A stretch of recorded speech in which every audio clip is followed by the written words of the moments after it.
سلام البنات، مساء الخير عليكم ومرحبا بكم في هذا الفيديو جديده. ان شاء الله تكونوا كامل بخير، ان شاء الله تكونوا كامل بيان.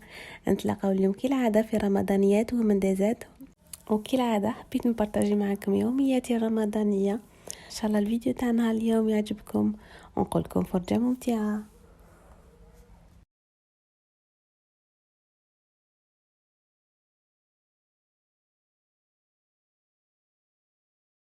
الطبق الاول اللي بديت به هو شطيطها اللحم. لهنا حطيت حبه بصل كبيره، 3 سنينات ثوم، وقطع لحم وقطع دجاج. الوصفه الاصليه تجي غير باللحم، لكن انا حطيت قطع دجاج لان واحد من اولادي ما ياكلش اللحم. زدت هنا الملح والفلفل الكحل ومغرف كبيره تاع سمن، وخليت كل شيء يتقلى مليح، ثم مرقت بالماء سخون وخليتها تطيب على نار قليله. اللي سهرت اليوم حضرت تحليه بسيطه لكن بزاف بنينه.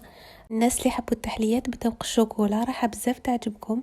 نجي عندها بنه كريم ديسير دانات، ومكونات تاعها بزاف بسيطه موجوده في كل بيت. دونك نروحوا المكونات وطريقه التحضير. درت لهنا نصف لتر تاع حليب، زائد 3 مغارف كبار تاع السكر، مغرف كبيره ونص تاع مايزينا، مغرف كبيره تاع كاكاو. خلط كلش مليح ونحطهم فوق النار حتى نخلي كل شيء يطيب حتى يعقد الخليط. كي يعقد لي الخليط نزيد 100 غرام تاع شوكولا. انا لهنا درت شوكولا اولي، كيما تقدروا ديروا شوكولا نوار. نزيد نخلط حتى تذوب لي مليح هذيك شوكولا. من بعد نفرغ الخليط تاعي في دي فيغين، نحط لي فيغين تاعي في الثلاجه ونخليهم يبردوا مليح. كي يبردوا نزينهم بلا كريم شانتيي. لازم لي فيغين تاعي يكونوا باردين باش لا كريم شانتيي تاعي ما تذوبليش، وباش يقعدوا الطبقات باينين، طبقه تاع لا كريم ديسير وحدها وطبقه تاع لا شانتيي وحدها.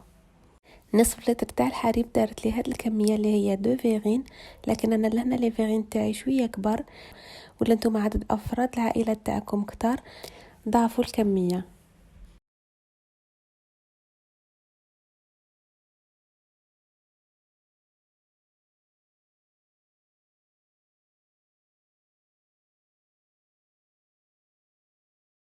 ومن بعد طلعت شونتيي، درت فيها كاس حليب زائد كاس شونتيي زائد مغرف كبيره تاع كاكاو.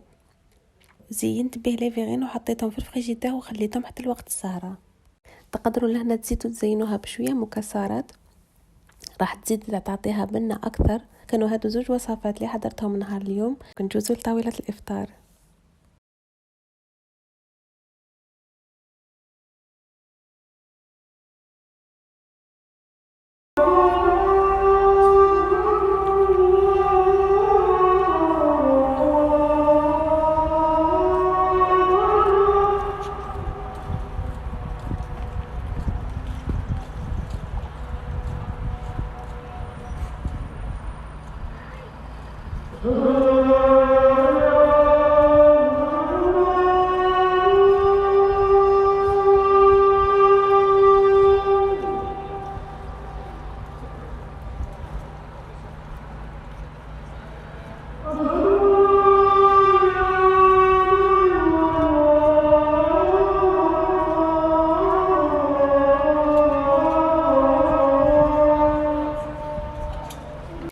البنات اللي مازال ما اشتركوش في القناه نقولكم اشتركوا وفعلوا الجرس هكذا باش يلحقوكم كاع لي فيديو اللي نديرهم جدد، وديروا لي جيم وخليوا لي ان جولي كومونتير هكذا باش تشجعوني باش نزيد ندير فيديوهات جديده، وباش نعرف انه الفيديوهات تاعي راهي تعجبكم والمحتوى تاع لاشين تاعي راهو يعجبكم.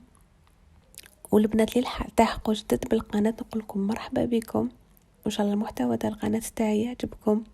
لهنا انا لحقت لافين تاع هذا الفيديو. ان شاء الله لا فيديو تاع نهار اليوم تكون عجبتكم، ونقولكم نتلاقاو ان شاء الله في فيديو جديده.